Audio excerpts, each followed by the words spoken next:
Okay, let's head inside 637 South Auburn. Real quickly out here, we've got the enclosed porch. So something that would be absolutely a piece of cake to open back up. Give it a little bit more curb appeal. You're not getting any square footage out of it, so I don't know the purpose of it.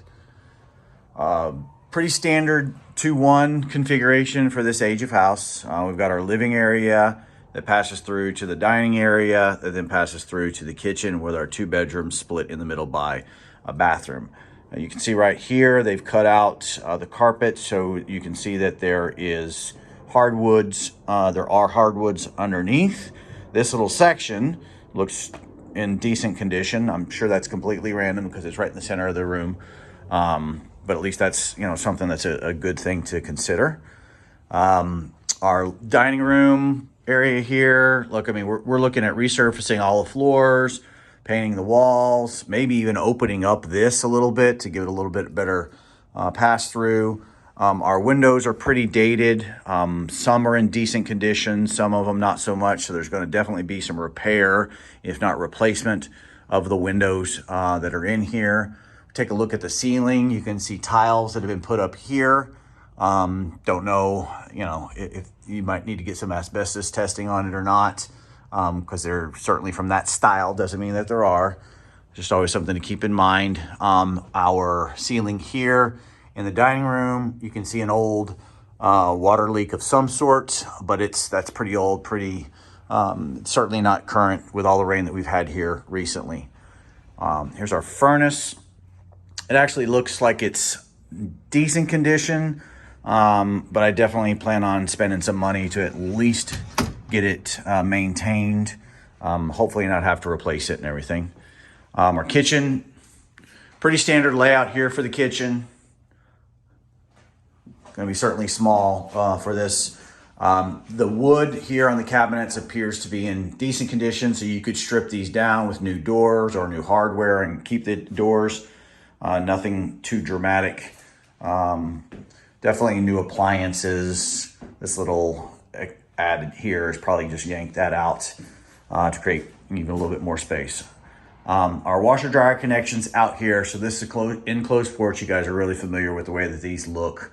So, definitely want to think about resurfacing in here, make it a little bit more attractive and just usable. But at least you've got the hookups and everything out here.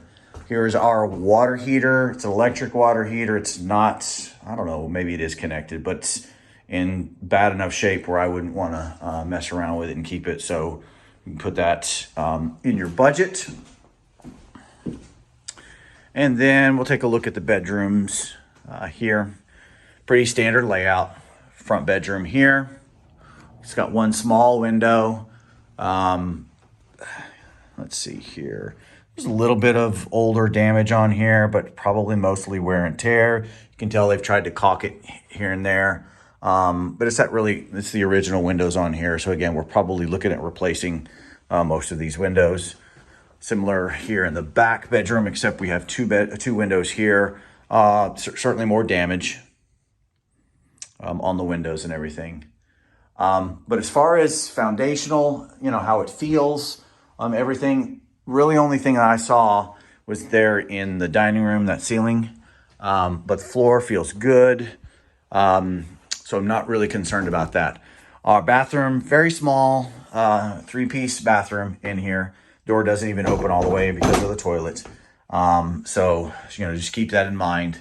Maybe, I don't think a reconfiguration is really going to do us any good to help that out for a bathroom.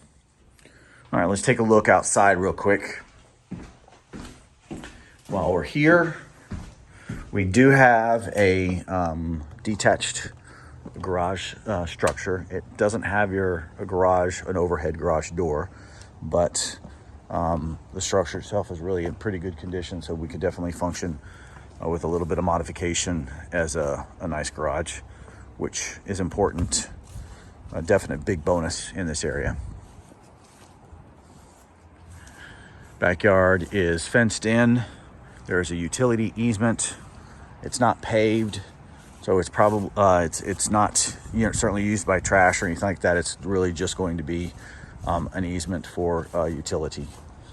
So you could get a car in from here if you wanted to, but again, couldn't get out the other way. Better view of the rear structure here. There's a storage shed as well. It's in adequate shape. A little, a little fixing here and there should be fine. Exterior of the house, there's going to be, I think it is definitely the aluminum siding. You can already see there's some repair work that needs to be done for the crawl space access. Got some wood damage on the roof and the overhangs here. It's really hard to tell, but I'm going to say that that's only one layer of shingles that are on there. They've kind of rolled it over the edge, so it's harder to tell. But if I'm on the edge here, it doesn't look like there's multiple layers, so that's good. Now here it does look like there might be multiple layers on this portion of it. So we might have a combination of multiple layers in some areas of the roof and single in the others, but maybe just on this porch, because the porch shingles here are shining a little bit more, so they look like they might be a little newer than the rest of the house. But structurally speaking, roof looks pretty good. It's definitely functional in its current capacity. Like I said, inside there was evidence of some water damage at one point, but it's not active. So take a look at this numbers and let us know what you think. Thanks.